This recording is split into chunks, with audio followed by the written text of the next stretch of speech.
전능하신 하나님 말씀 낭송 리더 일꾼의 직책.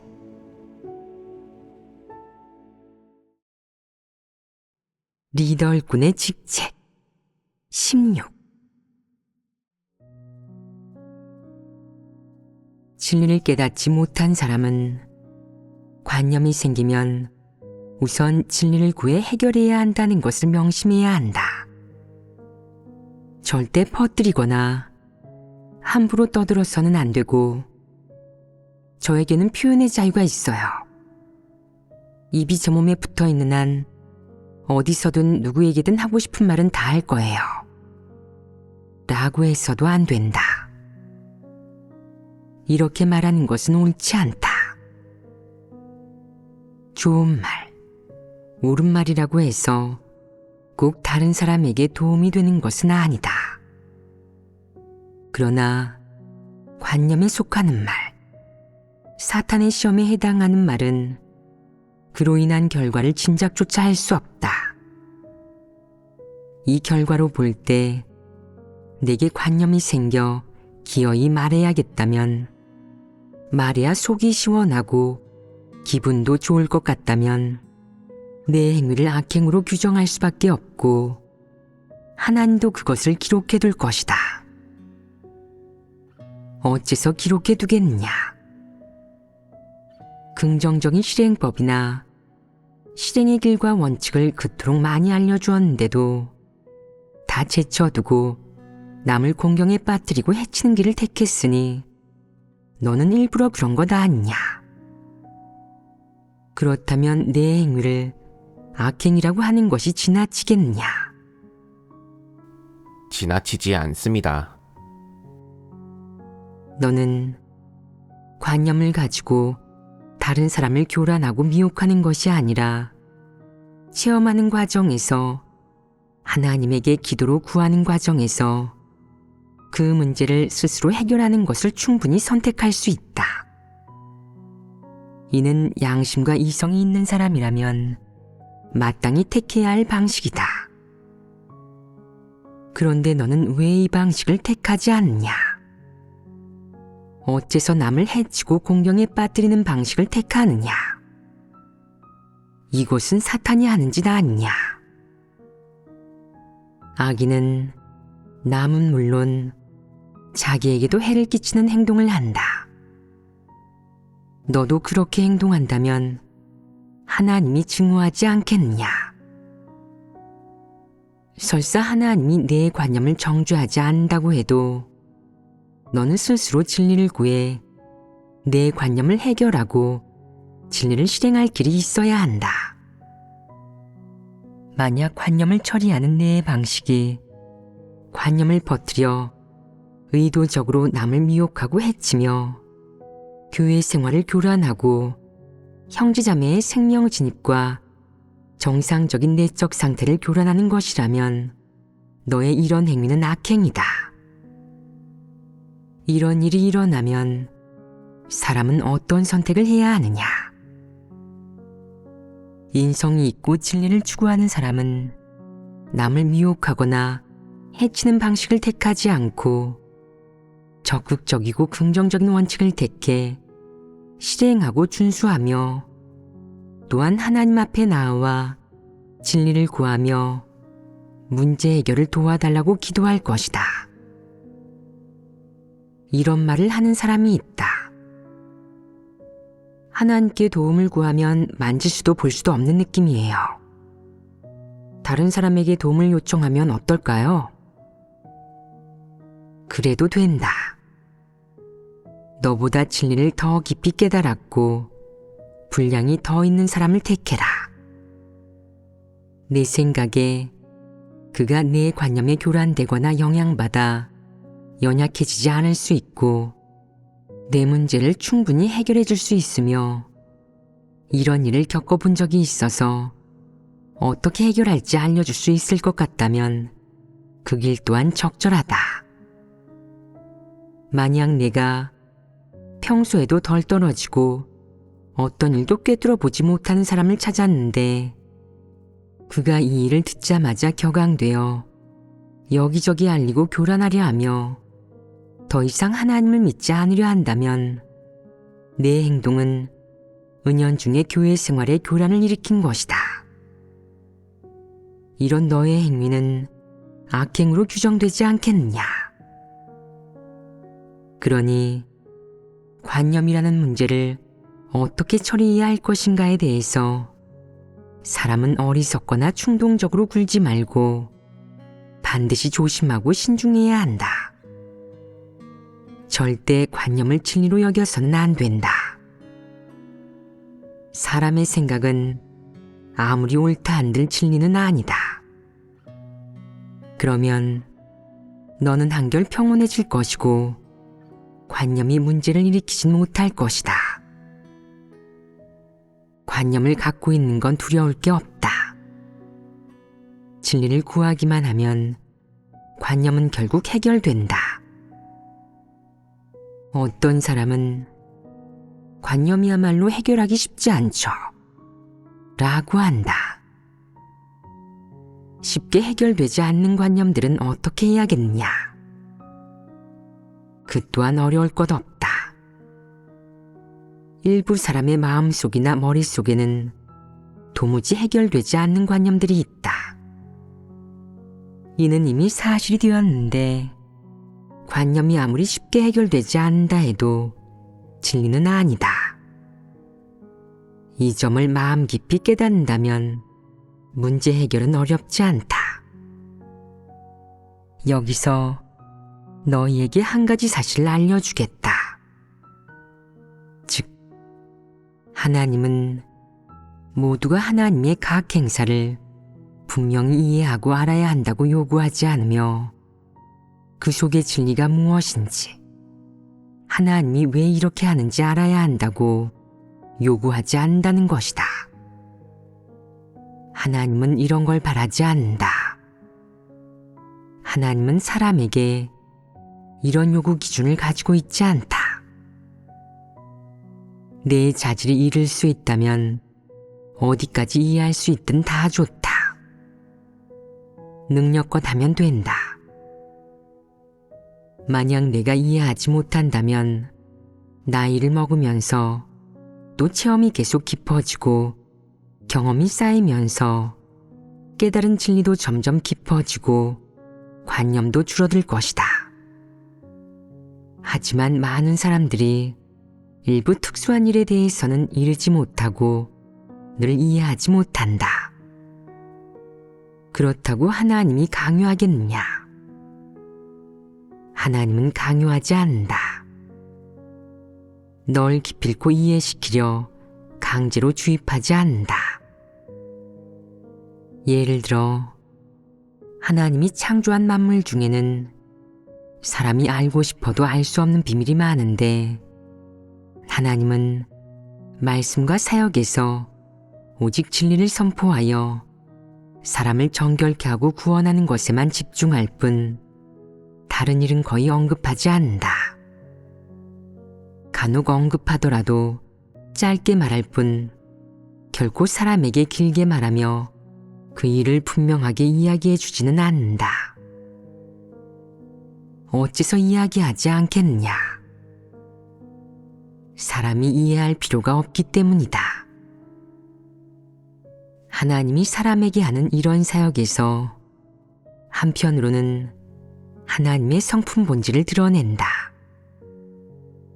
다른 한편으로 하나님에겐 하나님의 생각과 계획, 하나님 행사의 근원과 목표, 하나님이 각 부류의 사람에게 사역하는 방식과 방법, 그리고 하나님이 만물을 주재하는 방식과 방법 등이 있는데 하나님은 사람이 모든 진리를 깨닫고 모든 진리에 진입해야만 구원받는다고 한 적이 없다. 왜냐하면 하나님은 너무도 전능하기 때문이다. 하나님이 일을 하고 말씀하며 사역하고 만물을 주재하는 방식은 하나님 자신의 성품과 본질, 신분 등을 자연스럽게 드러낸다. 하나님은 이런 소유와 어떠함을 자연스럽게 드러내지만 사람에게 다 인식하고 이해하라고 요구하지 않는다. 하나님은 영원히 하나님이고 전능하지만 피조된 인간은 몹시 보잘것없고 아무런 능력도 없기 때문이다. 인간은 하나님과 천양지차다. 그러니 사람이 하나님에 대해 일부 관념과 상상을 갖게 되는 것은 지극히 정상적인 일이다. 하나님도 이를 대수롭지 않게 생각하는데 내가 오히려 진지하게 받아들이면서 지엽적인 것에 매달리려고만 한다. 이는 바람직하지 않다. 만약 네가 진리를 추구하는 사람이고 자질이 훌륭한 사람일 경우 진리를 깨닫고 하나님을 진실하게 인식하기만 하면 이런 관념과 상상은 자연스럽게 해결될 것이다. 반면 내가 진리를 추구하지 않고 누가 내게 진리를 교제해 주어도 받아들이지 않으며 내 관념만 고집한다면 그 결과는 어떻겠느냐? 내가 죽을 때가 되거나 하나님의 사역이 완전히 끝나는 때가 되더라도 너는 진리를 얻기는커녕 오히려 관념과 상상에 의해 죽음에 이르게 될 것이다. 내가 하나님의 영체가 나타나는 것을 본다 해도 하나님에 대한 너의 관념과 상상은 해결되지 않을 것이다. 그러면 하나님이 너의 이런 관념이 해결되지 않는다는 이유로 모든 사실의 진상을 너에게 알려주겠느냐? 한 측면에서 보면 그럴 필요도 없고 다른 측면에서 보면 여기에는 또 한 가지 사실이 있으니 그것은 바로 사람의 머리와 마음이 그것을 받아들일 수 있을 만큼 크지 않다는 것이다. 하나님이 하는 이런 사역은 사람의 상상을 뛰어넘고 만유를 뛰어넘는다. 만유에 비하면 사람은 바닷가의 모래알과 같다. 이렇게 형용하는 것이 사실에 가깝고 합당하다고 할 수 있겠다. 설사 하나님이 모든 일을 내게 알려줄 용의가 있다고 한들 내가 그것을 담아낼 그릇이 되겠느냐? 왜 담아내지 못하겠습니까? 하나님께서 많이 말씀하시면 전 많은 것을 깨닫고 얻습니다. 이건 특별한 은혜잖아요. 라고 하는 사람이 있는데 그건 헛된 망상이다. 욕심이 과하구나. 사실은 그렇지 않다. 하나님이 내게 알려준 것은 하나님이 보기에는 매우 평이한 사람이 이룰 수 있는 일이다. 사실 하나님이 많은 것들을 말해주지 않은 이유는 사람이 이르지 못하기 때문이다. 따라서 내가 가지고 있는 일부 관념이 끝내 해결되지 않는 것은 지극히 정상적인 일이다. 하나님이 내가 이해하길 바라는 것, 내게 알려주고 싶어 하는 것, 혹은 내가 감당할 수 있고 이룰 수 있는 것은 내가 이해할 수 있을 것이다. 하지만 내가 감당할 수 없고 이룰 수 없는 것, 내 눈으로 꿰뚫어 볼 수 없는 것은 하나님이 알려준다고 해도 소용없고 헛수고일 뿐이니 하나님이 내게 알려주지 않는 것이다. 그렇다면 이런 관념을 내가 죽을 때가 되거나 하나님 사역이 끝날 때가 되어도 이해하지 못한다고 해도 그것이 무엇에 지장을 주겠느냐? 내가 하나님에게 순종하는데 지장을 주겠느냐? 내가 피조물이 되는 것에 지장을 주겠느냐? 내가 하나님의 신분과 본질을 인식하는데 지장을 주겠느냐?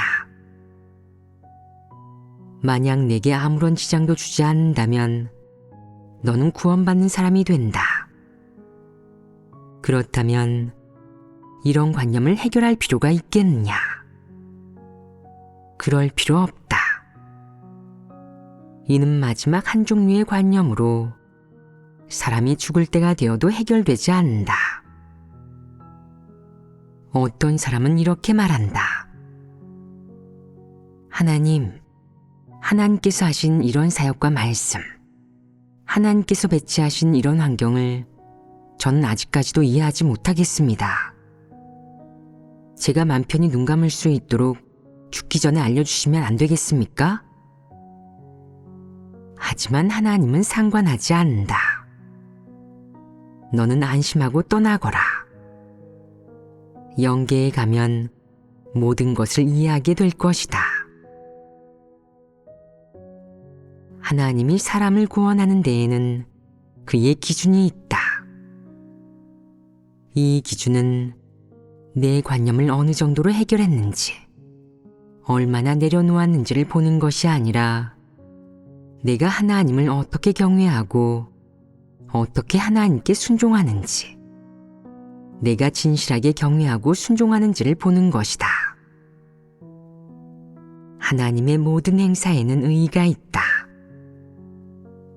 하나님의 행사를 받아들이기 쉽든지 아니면 받아들이기 어려워서 관념이 생기기 쉽든지 결론적으로 하나님의 신분은 그로 인해 바뀌지 않는다.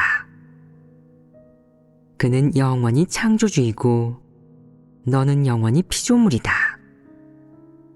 내가 어떠한 관념의 제한도 받지 않고 하나님과 여전히 피조물과 창조주의 관계를 유지한다면 너는 하나님의 진정한 피조물이다. 내가 어떠한 관념의 영향과 교란도 받지 않고 마음속 깊은 곳에서 하나님께 진실하게 순종할 수 있다면 내가 깨달은 진리의 깊이와 상관없이 관념을 내려놓을 수 있고 관념의 속박을 받지 않으며 오직 하나님은 진리이자 길이자 생명이고 하나님은 영원히 하나님이며 하나님이 한 것이 틀릴 리 없다고 확신한다면 구원받을 수 있다. 사실 사람의 분량은 한계가 있다. 사람의 머리에 얼마나 담을 수 있느냐? 하나님을 측량할 수 있느냐? 허황한 망상일 뿐이다. 잊지 마라. 하나님 앞에서 사람은 영원히 갓난아기이다. 만약 내가 자신이 똑똑하다는 생각에 늘 잘난 척하면서 무슨 일이든 확실하게 이해하려 하고 이해가 안 되면 당신이 나의 하나님이라는 사실을 인정할 수 없고 받아들일 수 없어요. 당신이 창조주라는 사실도 인정할 수 없고요.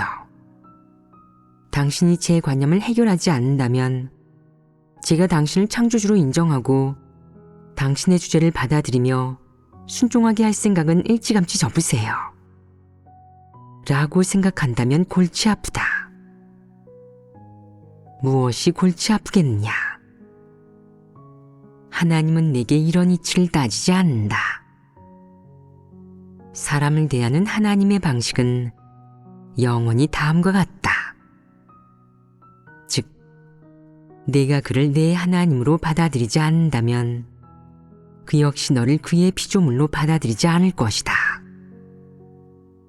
하나님이 내가 그의 피조물임을 받아들이지 않으면 너와 하나님의 관계는 하나님에 대한 너의 태도로 인해 변화가 생긴다.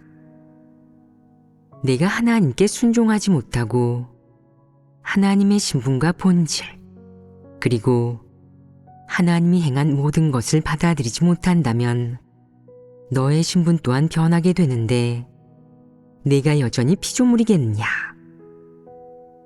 하나님이 너를 인정하지 않으니 내가 어떤 핑계를 댄들 소용없다. 내가 피조물이 아니고 하나님이 너를 원하지 않는다면 내게 구원받을 희망이 있겠느냐?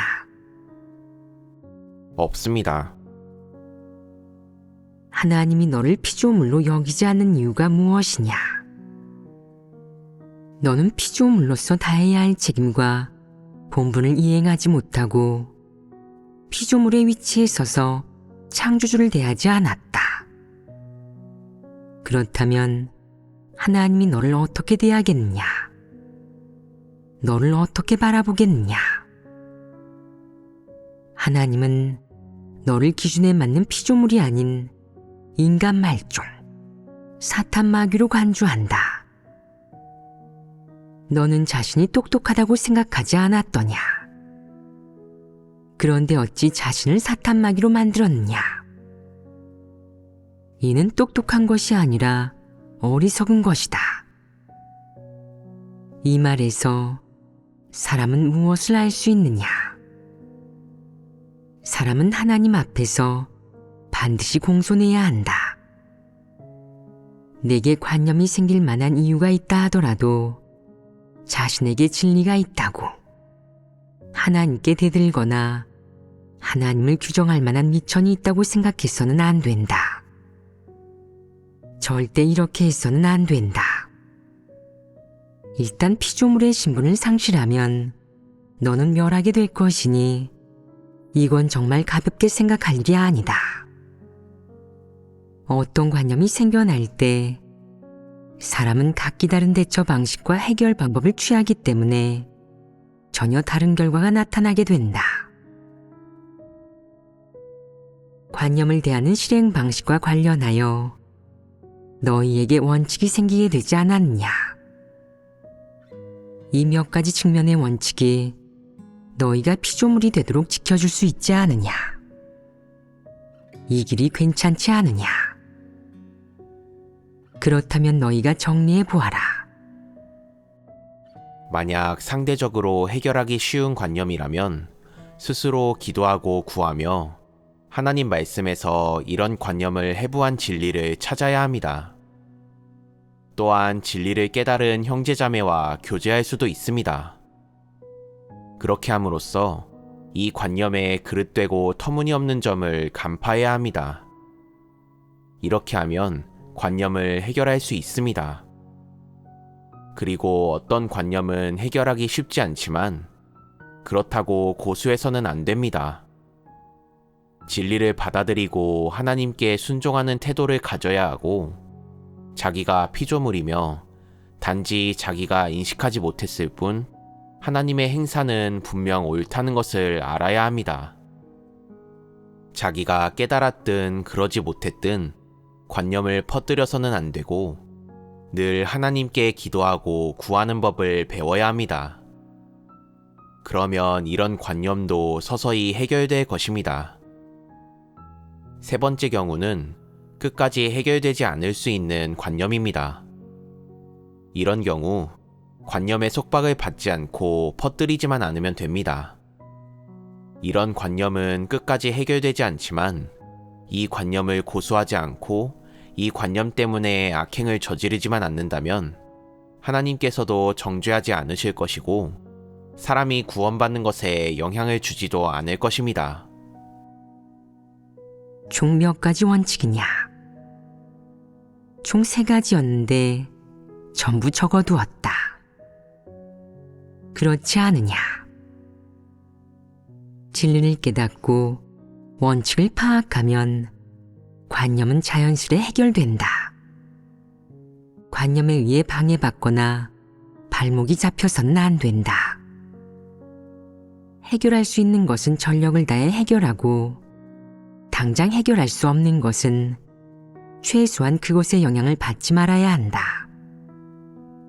그것 때문에 본분 이행이 지체되거나 너와 하나님의 관계에 지장이 생겨서는 안 되는 것이다. 너의 최저선은 적어도 관념을 퍼뜨리지 않고 악행이나 방해하고 교란하는 짓을 저지르지 않으며 사탄의 졸개나 대변인 노릇을 하지 않는 것이다. 만약 사람이 아무리 노력해도 일부 관념은 피상적으로만 해결될 뿐 완전하게 해결되지 않는다면 신경 쓰지 마라. 관념 때문에 진리 추구나 생명 진입이 지장을 받으면 안 된다. 이 몇 가지 측면의 원칙을 파악하면 정상적인 상황에서 사람은 보호받게 될 것이다. 만약 내가 진리를 받아들이는 사람, 긍정적인 사물을 좋아하는 사람이고 악인이 아니며 방해하고 교란하기를 원치 않고 고의적으로 방해하고 교란하는 사람이 아니라면 평상시 관념이 생기는 일이 일어날 때 일반적으로 보호받을 수 있다. 한 가지 최소한의 실행 원칙은 내게 관념이 생겼을 때 쉽게 해결되지 않는다면 그 관념을 품은 채 어떤 일도 성급하게 하지 않는 것이다. 일단 기다리며 진리를 구하여 해결하고 하나님의 행사는 틀릴 리가 없음을 믿는 것이다. 이 원칙을 기억해야 한다. 또한 내 본분을 내려놓아선 안 되고 관념의 영향을 받아서도 안 된다. 만약 관념이 생겼을 때 대충 하고 치우자. 기분 나쁘니까 잘해주지 않을 거야. 라고 생각한다면 큰일이다. 내 태도가 일단 소극적으로 변하고 대충 건성으로 하는 태도가 되면 골치 아파진다. 이것은 관념이 속에서 농간을 부리는 것이다. 관념이 내 안에서 농간을 부려 내 본분 이행에 지장을 주었다면 사실 그 순간 너와 하나님의 관계에 이미 변화가 생긴 것이다. 내 본분 이행에 지장을 주는 관념이 있으면 문제가 심각해지니 반드시 제때 해결해야 한다. 내 본분 이행에 지장을 주지 않고 너와 하나님의 관계에 지장을 주지 않는 관념은 큰 문제가 아니다.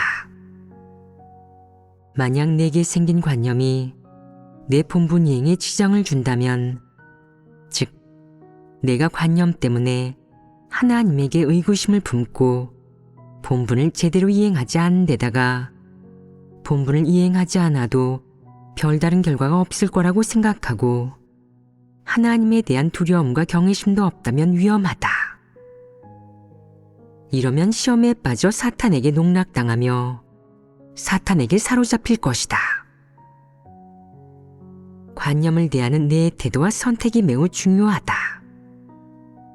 관념이 해결될 수 있든 없든 어느 정도까지 해결되든 너와 하나님의 정상적인 관계가 변해서는 안 된다. 첫 번째는 하나님이 배치한 모든 환경에 순종하고 하나님의 행사는 틀릴 리 없고 다 의미가 있다는 것을 인정하며 이런 인식과 이런 측면의 진리는 언제까지나 변해서는 안 된다는 것이다. 두 번째는 하나님이 내게 맡긴 본분을 내려놓거나 내팽개쳐서는 안 된다는 것이다. 내면적으로든 표면적으로든 내가 하나님에게 반발하거나 반항하거나 거역하지 않으면 하나님이 내게서 보게 되는 것은 순종과 기다림이다. 비록 너는 여전히 관념을 가지고 있지만 하나님은 너에게서 패역을 보지 못했다. 내게 패역과 반발심이 생기지 않았기 때문에 하나님은 너를 여전히 피조물로 여긴다.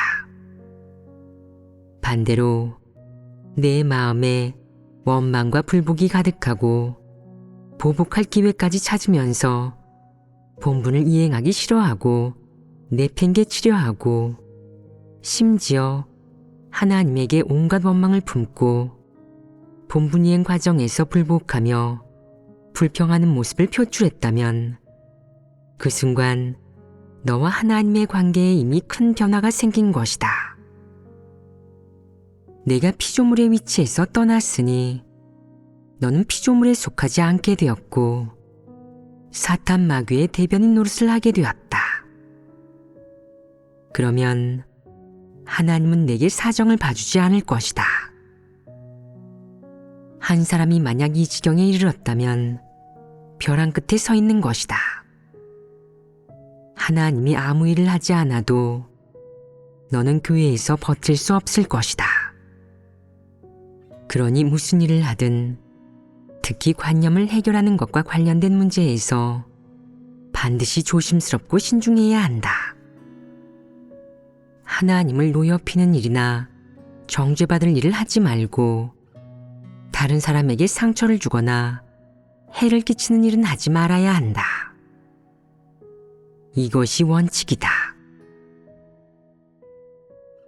사람이 하나님에게 관념을 갖고 있는 것은 결코 사소한 문제가 아니다. 사람과 하나님의 관계를 정상적으로 유지하는 것은 매우 중요하다. 그런데 사람과 하나님의 정상적인 관계에 가장 큰 영향을 미치는 것이 바로 사람의 관념이다. 하나님에 대한 사람의 관념을 해결해야만 하나님과 정상적인 관계를 유지할 수 있다. 지금 많은 사람에게 심각한 문제가 존재하고 있다. 하나님을 얼마나 오래 믿었든 본분을 이행할 때 고생하며 대가를 치를 수도 있지만 사람의 어떤 관념은 줄곧 완전히 해결되지 않았다. 이는 사람과 하나님의 관계에 심각한 영향을 끼치고 하나님에 대한 사람의 사랑과 순종에 직접적인 영향을 미친다.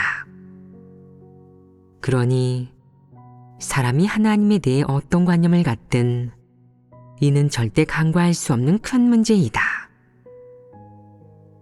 관념은 하나의 벽과 같아 사람과 하나님의 관계를 단절시키며 이렇게 되면 사람은 하나님의 구원 사역과 무관해진다. 그래서 사람이 하나님에게 관념을 갖고 있는 것은 간과할 수 없는 매우 심각한 문제라고 하는 것이다. 만약 사람에게 관념이 생겼는데 제때 진리를 구해 해결하지 않으면 쉽게 소극적으로 변하고 하나님에게 반발하는 것도 모자라 적대시하기까지 한다. 그러면 사람이 진리를 받아들일 수 있겠느냐? 생명 진입이 제자리 걸음만 할 것이다. 하나님 사역을 체험하는 길은 험하고 평탄하지 않다. 사람에게는 패괴의 성품이 있기 때문에 시행착오를 할 때가 많고 자칫 어떤 일에서 관념이 생길지도 모른다. 진리를 구하여 해결하지 않는다면 하나님을 거역하고 대적하여 하나님을 적대시하는 길을 가게 될 것이다. 일단 적그리스도의 길에 들어서면 구원받을 기회가 있겠느냐? 쉽지 않을 것이고 기회가 없을 것이다. 그러니 하나님이 내가 그의 피조물이라는 것을 부정하기 전에 하나님의 피조물이 되는 법을 배워야 한다. 창조주를 연구하는 법이나 내가 믿는 하나님이 창조주라는 사실을 확증하고 증명하는 법을 배워서는 안 된다. 이것은 내 의무가 아니고 내 책임도 아니다. 사람이 매일 마음속으로 생각하고 묵상해야 하는 것은 본분을 제대로 이행해서 기준에 맞는 피조물이 되는 방법이지 하나님이 창조주인지 하나님인지 증명하는 방법이 아니고 하나님이 무엇을 했는지 하나님이 한 일이 옳은지를 연구하는 것도 아니다.